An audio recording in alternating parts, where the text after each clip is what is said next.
l-Ordni ta' San Ġwan kien ordni ta' kavallieri li kienu reliġjużi. Jafu l-bidu tagħhom fl-art imqazza. Fi żmien il-Kruċjati kienu ħafna nies li kienu jmorru jżuru l-art imqazza u kienu jispiċċaw vittma jew ta' attakki jew ta' mart. L-Ordni ta' San Ġwan oriġinalment kienet waqfet bħala nies ospitaljeri li kienu jduru jieħdu ħsieb dawn il-pellegrini. Biżmien din l-ordni spiċċat ordni militari. L-istorja tal-Ordni ta' San Ġwan ħadithom mill-art imqazza għall-Gżira ta' Ċipru u għall-Gżira ta' Rodi. Meta mbagħad tilfu l-Gżira ta' Rodi, l-Ordni ta' San Ġwan ġiet f'Malta. F'Malta huma sabu post fejn jgħixu huma li kien Il-Beregu. Hemmhekk parti mill-Beregu kienet restretta u ġiet imsejħa l-Kollakjo fejn f'din il-parti saru Il-Bereg. Prattikament l-istess ħaġa bħalma kien sar fil-Gżira ta' Rodi fejn il-Kollakjo kien jiġbor fih il-Bereg kollha tal-Ordni ta' San Ġwan, it-tmien Bereg. Meta l-Ordni ta' San Ġwan qasam lejn il-Belt Valletta u bena l-Belt Valletta, din is-sistema ma ntużatx. Fil-fatt fil-Belt Valletta ma kienx hawn parti li kienet restritta għal kavallieri biss u l-Bereg tal-Ordni jiġifieri tmien Bereg kienu mferxin mal-belt kollha. Dawn il-Bereg kellek tlieta li kienu ta' lingwa Franċiża li kienu jitkellmu bil-Franċiż, jiġifieri kellek Provence, kellek Auvergne u dik ta' Franza. Kellek tnejn oħra li kienu jitkellmu bl-Ispanjol, jiġifieri dik ta' Kastilja u dik ta' Aragona. Kellek waħda li kienet tat-Taljani, il-Berġa tal-Italja, kellek oħra li kienet il-Berġa tal-Ġermaniżi, però fil-Belt Valletta l-Berġa tal-Ingliżi ma nbniet qatt. Fil-Beregu għadna sal-ġurnata tal-lum insibu l-Berġa tal-Ingilterra. Però sakemm l-Ordni ta' San Ġwan trasferixxa ruħu fil-Belt Valletta, ir-Re Enriku VIII mbagħad warajh bintu Eliżabetta l-ewwel tal-Ingilterra kienu abolixxew imħabba l-inkwiet li kellhom mal-Vatikan u mal-Ruma kienu abolixxew l-Ordni ta' San Ġwan. Għalhekk l-Ingliżi ma setgħux isiru kavallieri. U fil-Belt Valletta l-Berġa tal-Ingilterra ma nbniet qatt.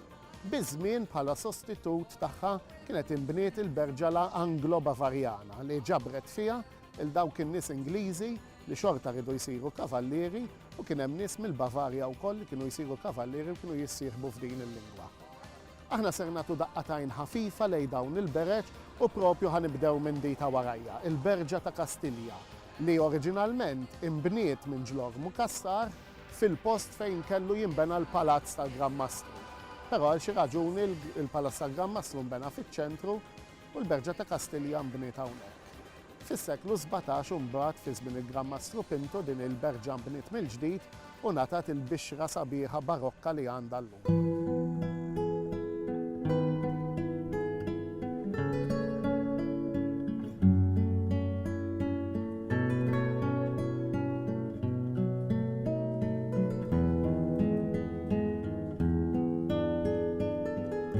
Fil-bidu ta' triq il-merkanti insibu il-Berġa tal-Italja. Din il-Berġa wkoll kienet imbniet minn ġlor mukassar, però mbagħad fi żmien il-Gran Mastru Karaffa ingħatat il-bixra barokka li għandha il-ġurnata tal-lum. Fil-fatt biex ifakkarna dan il-Gran Mastru Karaffa għamel bust tiegħu fuq il-bieb prinċipali ta' din il-Berġa. Dan iż-żmien din il-Berġa tintuża bħala uffiċini tal-MTA. Però fil-futur qarib din il-Berġa ser tinbidel bħala l-Mużew Nazzjonali tal-Arti f'pajjiżna. Għat-tieni darba din il-Berġa se tkun użata bħala mużew. Fil-passat kienet il-Mużew Nazzjonali ta' Malta, issa se tkun il-Mużew tal-Arti. U la tinsemmu l-Mużew tal-Arti propju viċin ta' dak preżenti tal-lum kien hemm il-Berġa ta' Franza fejn illum insibu l-bini tal-General Workers Union. Dik il-Berġa però kienet iġġarfet fi żmien it-tieni Gwerra Dinjija meta ntlaqtet waqt l-attakki u minfloka mbagħad inbena l-bini tal-General Workers Union. Berġa oħra li sfortunatament intilfet fit-tieni Gwerra Dinjija kienet il-Berġa ta' Auvergne li kienet minflok il-bini tal-qorti tal-lum.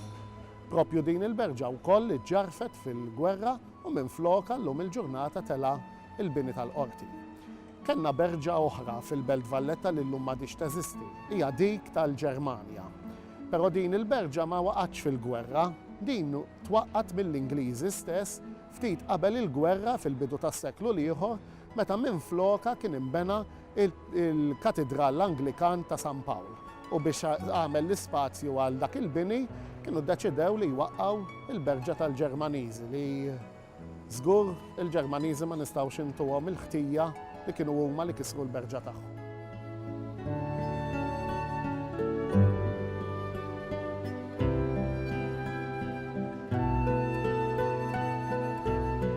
Propju fl-ewwel parti ta' Triq ir-Repubblika fil-Belt Valletta insibu il-bini imponenti tal-Berġa ta' Provence.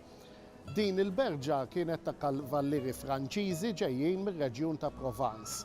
Oriġinalment imbniet mill-arkitett Ġlor Mukassar bħal qija tal-Bereġ li nbnew mal-bini tal-Belt Valletta.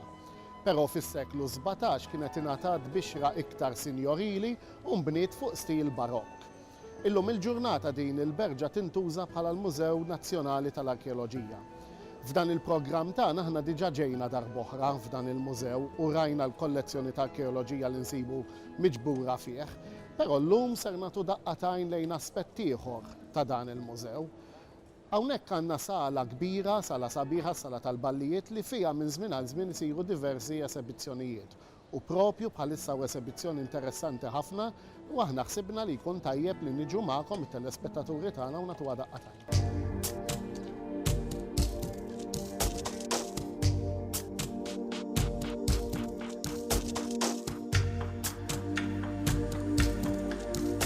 Wara li l-Ordni ta' San Ġwan telaq minn Malta u ġew il-Franċiżi minn floku, il-Maltin ma tantx damu biex qamu kontra l-Franċiżi.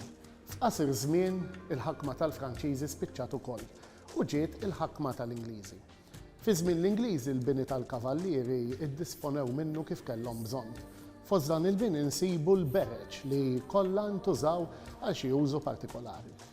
Il-Berġa ta' Provence nafu li ntużat bħala lukanda, intużat bħala Union Club għal-soldati u għal-membri li setgħu jidħlu fiha, però biżmien imbagħad saret kif għattilkom il-Mużew tal-Arkeoloġija. Dan il-mużew ilu hawnhekk minn ftit ta' żmien wara t-tieni Gwerra Dinjija u sal-ġurnata tal-lum għadu jiġbor fih il-kollezzjoni tal-arkeoloġija ta' pajjiżna. Illum il-ġurnata fis-swali ta' fuq jintużaw ukoll biex fihom nagħmlu ċertu esibizzjonijiet li ikollhom rabta ma' Malta u anke esibizzjonijiet minn pajjiżi barranin biex bekk il-poplu Malti jkollu l-opportunità jara dawn il-kollezzjonijiet interessanti.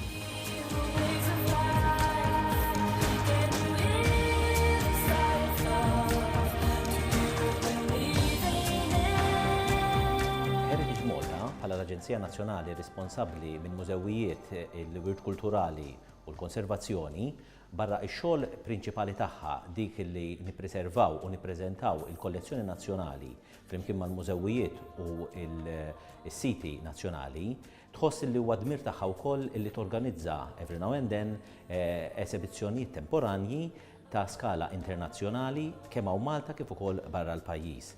L-exhibition li qed naraw bħalissa Metal Magic huma xogħlijiet kollha ġejjin mill-kollezzjoni ta' Khalili. Khalili huwa kollezzjonist kbir illi għandu diversi kollezzjonijiet interessanti u din hija waħda mill-iktar importanti li għandu. Ix-xogħlijiet li qed narawha huwa kollu xogħol magħmul fil-ħadid, tip ta' interzjar u mbagħad jiġi inlejt bid-deb jew b'metalli oħrajn li jissejjaħ bħala damassin. Ġeneralment huwa xogħol Spanjol. U l-kollezzjoni li għandu Khalili li qed nippreżentaw hawnhekk kważi l-kollezzjoni kollha li għandu hija l-ikbar waħda fid-dinja. Laqas fi Spanja stess ma ssib dan it-tip ta' xogħol. Il-teknika hija interessanti ħafna, diffiċli biex nispjega fi ftit ħin hawnhekk, però min jattendi jara din l-exhibition huwa faċli ħafna li jifhem kif isir dan ix-xogħol minħabba li bis-saħħa ta' 4 screens li għandna tul l-exhibition ikun jista' jsegwi l-proċess kollu biex isir dan ix-xogħol. Exhibitions bħal dawn jinvolvu ħafna xogħol, ħafna responsabilità, ħafna spejjeż. Anke minħabba li aħna Malta, xiġifieri ħabba aħna Malta. Malta hija gżira, allura il-problemi biex aħna nġibu l-affarijiet għaw Malta huma ikbar minn ta' pajjiżi oħra li qegħdin on mainland, ġast jabbu l-affarijiet fuq trakk telqu u waslu fejn iridu jaslu. Aħna u Malta titmur jew bil-baħar jew bl-ajru bil-problemi kollha li fihom ta' spazji u toqol. Pereżempju, dan is-senduq li qed taraw qudiemna waħdu jiżen 650 kg. Jiġifieri qed nitkellmu iktar minn nofs tunellata.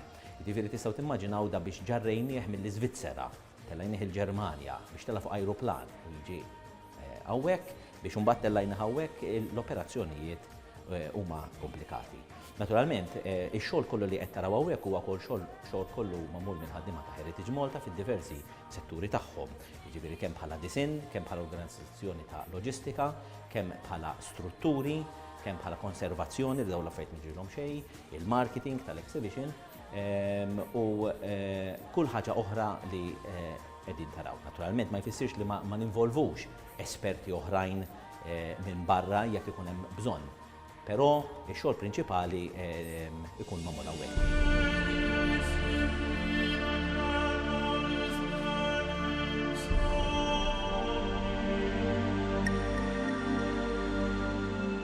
F'misraħ l-Indipendenza nsibu l-Berġa ta' Ragona. Din il-berġi hija l-unika waħda li għadha fl-istat oriġinali tagħha, ġifieri l-binja oriġinali li jagħmel ġlor mukassar. Kull ma żdied ma' din il-berġa huwa l-portiku barokk li naraw quddiem il-bib prinċipali tagħha.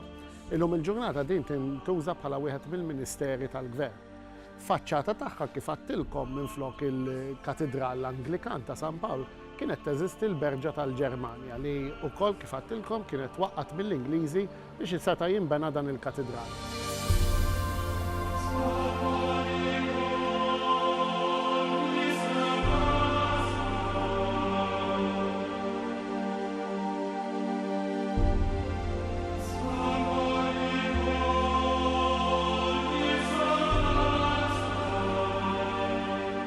Fil-bidu ta' din ir-rok nattilkom li l-Berġa tal-Ingilterra fil-Belt Valletta qatt ma nbniet ta' sempliċi raġuni li Re Enriku VIII kien kisirha mal-Knisja għalhekk abolixxa l-Ordni ta' San Ġwan mill-Ingilterra. Però biż-żmien kien hemm numru ta' Ingliżi li xtaqu jsiru kavallieri xorta. Għalhekk kienet inħolqot il-Berġa jew aħjar il-lingwa Anglo-Bavarjana li kienet tiġbor fiha lill-Ingliżi u l-dawk li kienu ġejjin mill-Bavarja.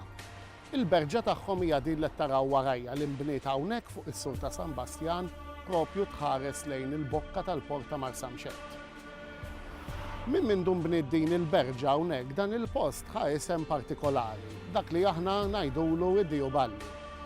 Dan l-isem għalkemm xi nies jaħsbuh li huwa xi ħaġa li tista' tfisser affarijiet xejn sbieħ mhu veru xejn. L-isem Diju Balli sempliċiment ġej mill-fatt li din kienet berġa ta' żewġ tipi ta' kavallieri, Ingliżi u dawk li kienu Bavarjani. Għalhekk kien ilhom żewġ bali. Il-bali kien dak li kien imexxi kull lingwa, ġifieri kull grupp ta' kavallieri kellhom il-bali li kien il-mexxej tagħhom. U f'dan il-każ hawnhekk f'din il-berġa kienu jintaqgħu żewġ gruppi ta' kavallieri. B'żewġ bali imexxihom għalhekk ġiet id-due bali li kienu jintaqgħu f'dan il-post. Iż-żmien aħna dawwarnija f'Diju Balli. Dik hija l-istorja ta' din il-parti tal-belt.